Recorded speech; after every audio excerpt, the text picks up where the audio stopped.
Hello, hello, and welcome back. It's that time of week again. You are hanging out here, Holistic and Well. If it's your first time here, I'm Wendy. And in this space, we work on creating and managing and manifesting better health through herbalism, intentional healing and wellness, as well as self-care. So this is Lavender Fields. Really smells really good. I'll move it over here so I don't block the space. All right, so what's been going on? Have you guys tuned in to part 1 of Why Can't I Sleep? Because this is part 2. Part 1, we talked about just like what were the mental and physical symptoms of sleep deprivation. We learned about sleep debt.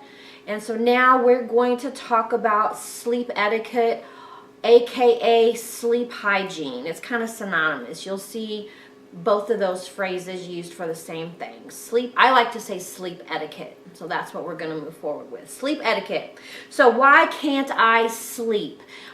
Sleep etiquette is huge. Sleep etiquette sets your body up to be ready to rest.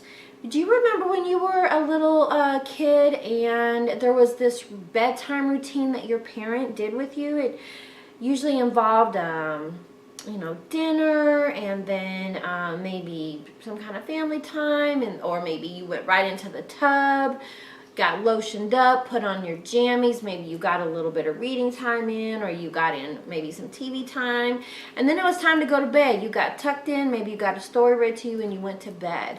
And usually as kids we sleep pretty well, and that's because our bodies are trained, our parents train us to sleep well, and they do that through sleep etiquette. So let's talk about it. One of the best things to do is to create a checklist. If you have to physically create a checklist, which I will have one on my website for you to be able to take a quiz and create your own sleep etiquette. Having a checklist so that you're able to go boom, boom, boom, boom, boom. I've done all those things, and now I'm ready to theoretically be able to go to sleep. So, create a checklist. Here we go. Tip number 1. First and foremost, you have to figure out how much sleep do I need. Now, we talked in a previous video, and I think it might have been the part 1 of, is it 6 to 8, where new research shows that it might be 7 to 9. But you know what? There is some additional research that shows that there are some people that have a genetic component that allows them to sleep okay on less, and their body and mind functions just fine. There's no problems. So there is research, and maybe you're one of those people. There are people that are able to, their head hits the pillow, they go right to sleep, and they sleep well no matter what. I am super jelly of those people because I'm not one of those people. So know how much sleep you need. Tip 2, try to go to bed at the same time every night. And I know that that can be tough. As adults, we have social lives. We try to cram as much stuff in as possible in the evening because we're on this time schedule during the day, which I could write a whole dissertation about my thoughts about that, but I won't. So we have this block of time during the day that we're usually working or doing something productive, and then at night we have this tiny amount of time that we're trying to squeeze in everything else, and sometimes that means staying up late. I'm guilty of it too, but if you can, set a bedtime and keep it as much as possible. If you get your body on a rhythm, then it becomes easier and easier to go to sleep more easily. All right, tip 3, your sleep space.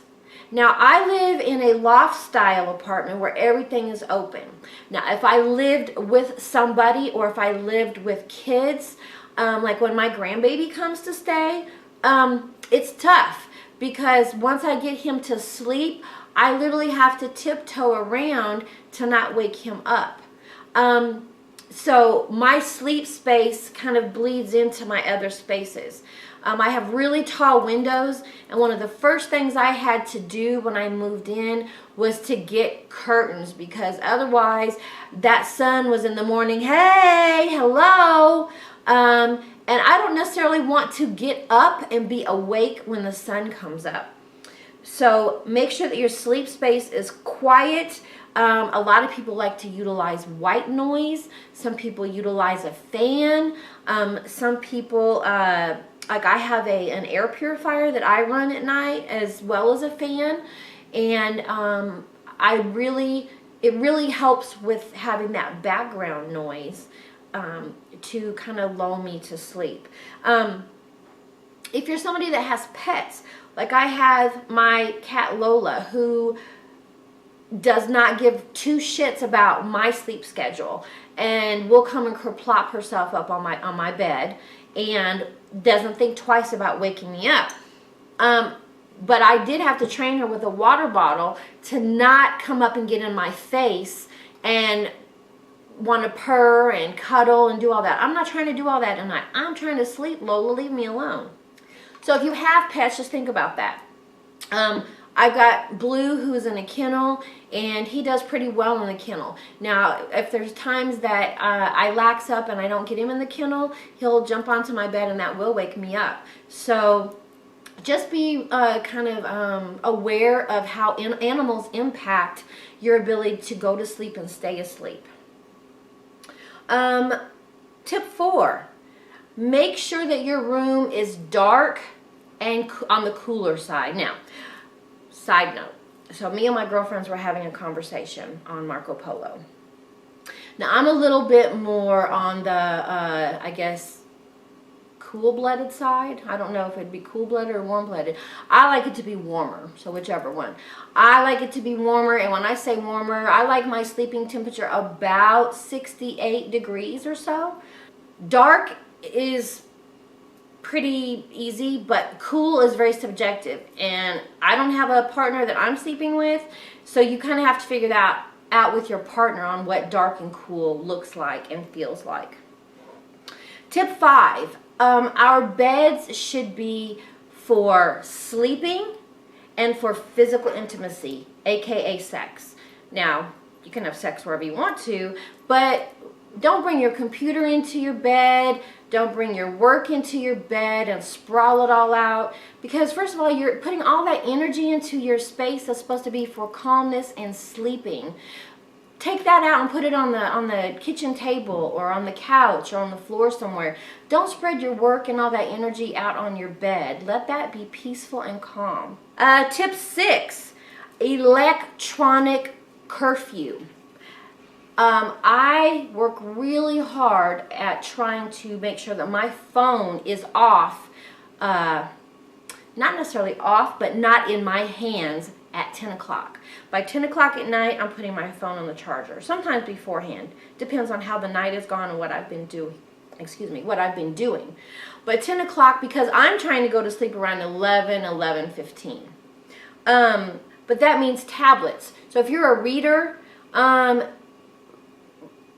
don't utilize your tablet for reading before bed, because the energy from your electronics engages your brain, and we're trying to calm and shut everything down so that you are more easily able and ready physically and mentally to go to sleep. So no tablets, no phones, and if you like to watch TV, which I do, I like to watch TV before I go to sleep, and I like to go to sleep to the TV. But I also have got more than 6 feet of distance between me and my television. And I put it on an automatic timer so that it goes off. When I lay down, I put it on about a 30-minute timer, and I'm usually asleep and don't even hear the TV go off. Because what will happen is if I forget to do that, something loud will happen on the TV, or the light, when I turn over, I'll see the light or I'll hear the noise and it'll pop my eyes open and I'll be awake. All right, tip 7, kind of that routine I talked about in the introduction. Create your own bedtime routine. Maybe that's a hot shower. Maybe that's a hot bath. Maybe that's journaling. Maybe that's meditating. Maybe that's yoga. Maybe that's some light reading. Whatever you like to do, make it a routine, because as human beings, we like routine in certain things. And that prepares your mind and your body again to be able to get ready to go to sleep. One of the things that I do, and I hate myself when I do it, is that I will sit down. I like to catch up on my YouTube videos at night. But then if I'm watching YouTube videos that pertain to business, then I get my mind going. And then at midnight, I am looking around like, why did I do that to myself? And I didn't follow my own routine. And now I'm not going to sleep at the time that I need to. And I know the next day is going to be a challenging day. So set up a bedtime routine. Tip 8. Now this one I kind of argue with. It says limit naps. Now, should you lay down at 2 o'clock and take a real sound 2-hour nap? Probably not. Now I know that there's people that can. Again, I'm jealous of them because they take that nap and then they lay back down and they go right back to sleep at night. I'm not one of those people. But I do like power naps. I do like being able to rest my eyes and do some meditation at the same time, where I'm not really getting into a deep sleep, but I am allowing my brain to kind of take a chill pill and relax. Try not to lay down after 3 o'clock to take a nap, because then you kind of knock your circadian rhythm off a little bit. Tip 9. No real heavy meals before, at least 2 hours before you're trying to go to sleep.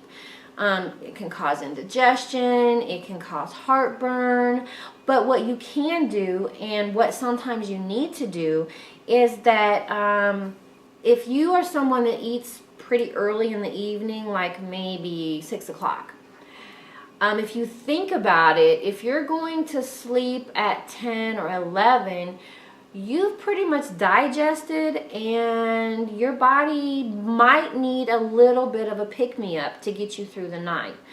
But be smart about it. Have some foods that contain magnesium. Like one of my favorites is smoked almonds and Havarti cheese. I love that combination together at night. You can have turkey because it has tryptophan, and tryptophan encourages sleep. Have some Greek yogurt that maybe you sweeten with some raspberries or some strawberries. That's very, very low on the glycemic index, and so it's not going to spike your blood sugar, and it's not going to make your insulin have to now get that under control. But it's going to be enough for your body to be able to have that to get you through the night without waking you up in the middle of the night saying, hey, we need something because the blood sugar is too low. And that usually happens between 3 and 5 in the morning. If you're waking up constantly between 3 and 5 in the morning, you might need a little snack before you go to bed to hold you over. But again, be smart about it. And as a side note to that, your water intake should, I know that if I haven't been good about drinking my water throughout the day, and I think, okay, I'm going to play catch up tonight, yeah, that's not going to work. I visit the restroom at least once in the middle of the night, if not twice. So that's why it's important to get your water in throughout the day, and at night you're not consuming as much, and try to limit it after 9 o'clock so that within, a couple hours by 11, you've pretty much been able to process and go to the bathroom before you get in that deep sleep. All right, tip 10 kind of dovetails on the heavy meals thing, is you really should limit your caffeine. Now, again, there's always those anomalies. I know people, like my mom is one of those people that can drink 2 or 3 cups of coffee before she goes to sleep, and she's passed out. I'm like, how do you do that? But you should limit your caffeine and liquor. Now, I have friends, and I have been there, where, yes, alcohol is a depressant. It's a downer. It makes you sleepy. It gets you drowsy. But it can also interfere with that process of getting you into that really good, deep REM sleep. And that's where the restorative stuff happens. So yes, having those couple of cocktails before you go to sleep, And again, there's people that can do it and they sleep just fine. Those are the exceptions. Having those 2 or 3 cocktails before you go to sleep can seriously interfere with your ability to try to get to sleep easily and stay asleep. All right, tip 11.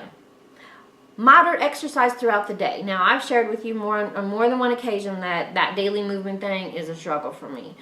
But with Blue, I really try to get in at least 15 to 20, 30 minutes of walking. It really depends on the temperature outside. And like right now, it's on the cool side. That wind is whipping. I could do the temperature, but that wind makes it just like chills me to my bones. So, you know what? I don't always get it in, but I do try to do stuff throughout the day, like take the stairs instead of the elevator, get some extra steps in by walking rather than taking a shortcut, those kind of things. You know, you just got to figure it out for your life. You know, if you work out on the 3rd floor of your building, then skip the elevator and use the stairs. Find a way to get that movement in throughout the day. It does make a difference. Tip 12, get out and get some freaking sun. It helps your circadian rhythm get in sync, and you get that vitamin D, which we all need, especially in the winter. I take a 2000 IU supplement in the winter, and that really helps with pain management, and it helps with mood, and it helps with my sleep regulation. So get out and get some sun. A lot of times on break, or if we have a few minutes, rather than getting outside and looking and being in nature and enjoying that, we get on our phones. I'm guilty of it too. Try to be cognizant of that and put the electronics down and get out and get some sun. All right, tip 13. Make a plan that if you can't sleep, what are you going to get up and do? Now, for a while, I wore a Fitbit because I tried to track what my sleeping time was. And I promise you, that damn Fitbit almost killed me because it caused me so much anxiety. I would look at the report in the morning and I would see, 5,000 sleep disturbances. And so in my mind, I'm just like reaffirming that I slept like crap. And so for me, that was a big anxiety provoker. But figure out, okay, if I can't sleep, what's my game plan? And am I going to get up and do some light reading? Sometimes I'll get up and go out on my balcony and get cold, or I'll just kind of look at the stars, or I'll get up and get a drink of water. I don't turn any lights on. So just kind of make a plan as to what are you going to do if you can't sleep. But what you're not going to do, say it with me again, what I'm not going to do is go get my phone. We are not going to go get our phone at 3 o'clock in the morning because that is going to engage your brain and wake you up. All right, the final tip, tip 14, journal about your sleep.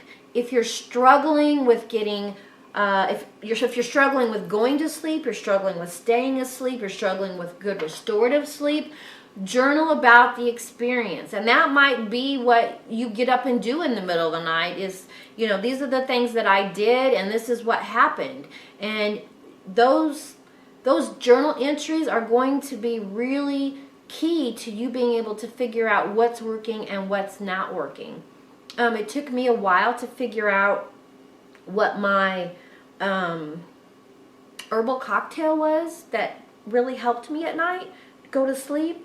But I was able to narrow it down and figure it out because I was journaling what I was doing and what was working and wasn't working. So just have you a little notebook next to the bed. We're not journaling on our phone because remember, tip 13 was have a plan, but that doesn't include your phone.